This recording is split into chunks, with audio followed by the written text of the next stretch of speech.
കുടുംബകോടതി വിഷയങ്ങളുമായി ബന്ധപ്പെട്ട് വരുന്ന പുതിയൊരു വീഡിയോയിലേക്ക് എല്ലാവർക്കും സ്വാഗതം. വീഡിയോ കാണുന്ന ആർക്കെങ്കിലും കുടുംബകോടതി വിഷയങ്ങളുമായി ബന്ധപ്പെട്ട് എന്തെങ്കിലും സംശയങ്ങളുണ്ടെങ്കിൽ കോൺടാക്ട് ചെയ്യാം. WhatsApp number +91 79 94 97 14 19.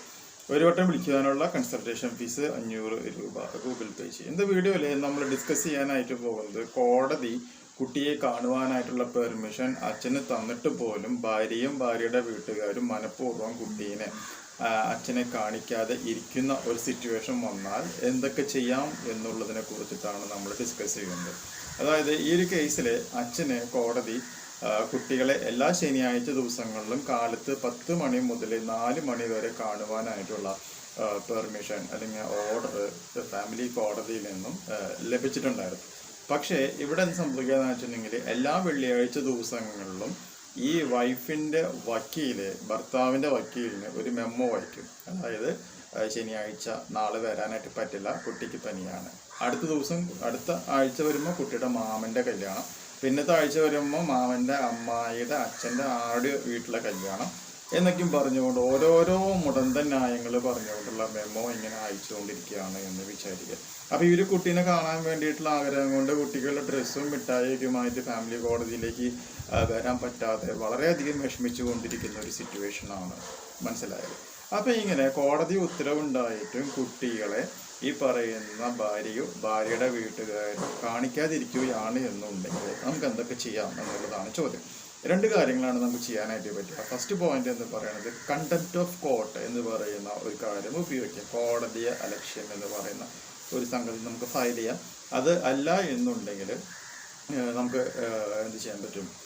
ഈ കേസിൽ ഒരു എക്സിക്യൂഷൻ പെറ്റീഷൻ EP എന്ന് പറയുന്ന ഒരു സംഭവം ഫയൽ ചെയ്യാം. ഇത് രണ്ടും ഫയൽ ചെയ്തിട്ടും അവർ കുട്ടീനെ കൊണ്ടുവന്നില്ല എന്നുണ്ടെങ്കിൽ ഈ കാര്യം നമ്മൾ കോടതിയോട് പറഞ്ഞാൽ കോടതിക്ക് പോലീസിൻ്റെ സഹായത്തോടു കൂടി കുട്ടികളെ കോടതിയിലേക്ക് കൊണ്ടുവരുവാനോ അല്ലെങ്കിൽ വേറെ ഏതെങ്കിലും പൊതുവായ ഒരു സ്ഥലത്ത് വെച്ചിട്ട് കുട്ടീനെ കാണുവാനോ അച്ഛനും അച്ഛൻ്റെ വീട്ടുകാർക്കും അനുവാദം കൊടുക്കും എന്നുള്ളൊരു കാര്യം മനസ്സിലാക്കാം. ഇപ്പോൾ കഴിഞ്ഞ ഒരു ദിവസം പ്രിൻസിപ്പൽ കോർട്ടിലുള്ള ഫാമിലി കോടതിയിലുണ്ടായ ഒരു കേസ് പറയാം. ഇതുപോലെ തന്നെ കുട്ടീനെ അവർ കാണിക്കുന്നില്ല. ഭർത്താവ് EP ഫയൽ ചെയ്തു, contempt of court case file ചെയ്തു.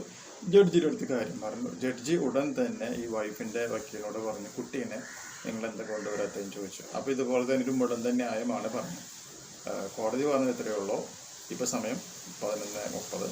1:30 ആകുമ്പോൾ കുട്ടികൾ കോടതിയിൽ എൻ്റെ ചേംബറിൽ എത്തിയിരിക്കണം എന്നാണ് പറഞ്ഞത്. കുട്ടികൾ കൃത്യമായി 1:30 തന്നെ ജഡ്ജിയുടെ ചേംബറിലേക്ക് എത്തിച്ചേർന്നു. മനസ്സിലായില്ലേ? അപ്പോൾ ജഡ്ജി പറഞ്ഞ കാര്യം എത്രയേ ഉള്ളൂ. നിങ്ങൾ കുട്ടീനെ മനഃപൂർവ്വം കൊണ്ടുവരാതിരിക്കുന്നത് ശരിയായിട്ടുള്ള ഒരു കാര്യമല്ല.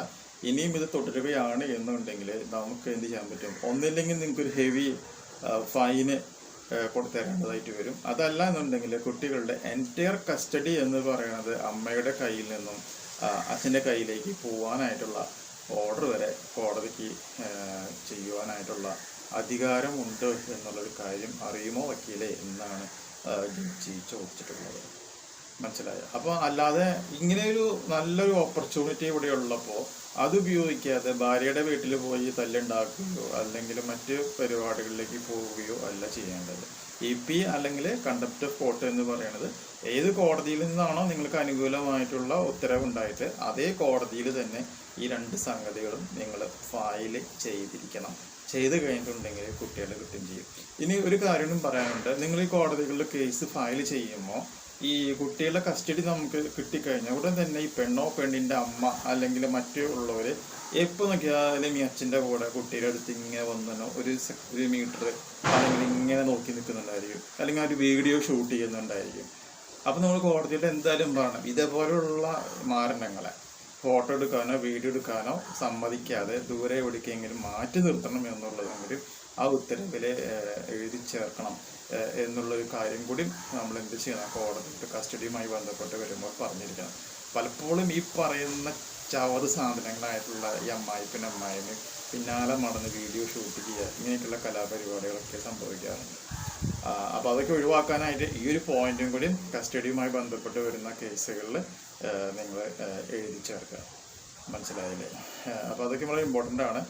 പരമാവധി 10 മണി തൊട്ട് 4 മണി വരെ കസ്റ്റഡി കിട്ടണമെന്ന് പറയാം. ഒരു 90 ദിവസം കഴിയുമ്പോൾ കസ്റ്റഡി അപേക്ഷ ഒന്നും കൂടി മോഡിഫൈ ചെയ്യാം. വെള്ളിയാഴ്ച 4:30 മുതൽ ഞായറാഴ്ച 4:30 വരെ, ശനിയാഴ്ച അടക്കം ഇൻക്ലൂഡിങ് നൈറ്റ് കസ്റ്റഡി ആയിട്ട് കുട്ടികൾ തരണം. 5 വയസ്സ് കഴിഞ്ഞിട്ടുള്ള എല്ലാ കുട്ടികളുടെ കാര്യത്തിലും നമുക്ക് ഈ ഒരു ആനുകൂല്യം സുപ്രീം കോടതി പറഞ്ഞിട്ടുണ്ട്. ആ ആനുകൂല്യം നമുക്ക് തരണം എന്നുള്ളത് കൃത്യമായി പറയാം. മനസ്സിലായല്ലേ? അപ്പോൾ ഒരുപാട് ഫാദർമാരുടെയും അവരുടെ വീട്ടുകാരുടെയും വിഷമം കണ്ടപ്പോഴാണ് ഞാൻ ഈ കാര്യം പ്രത്യേകം എടുത്ത് പറയാനുള്ള കാരണം എന്നുള്ളത് മനസ്സിലാക്കുക. സോ ഈ ഇൻഫോർമേഷൻ നിങ്ങൾക്ക് യൂസ്ഫുൾ ആയിട്ടുണ്ടെങ്കിൽ തീർച്ചയായും നമ്മുടെ ചാനലൊക്കെ ഒന്ന് സബ്സ്ക്രൈബ് ചെയ്യുക, തൊട്ടടുത്ത് കാണുന്ന ആ ബെൽ ബട്ടണും എനേബിൾ ചെയ്യുക. പുതിയൊരു വീഡിയോ ആയിട്ട് വീണ്ടും കാണാം. ബൈ.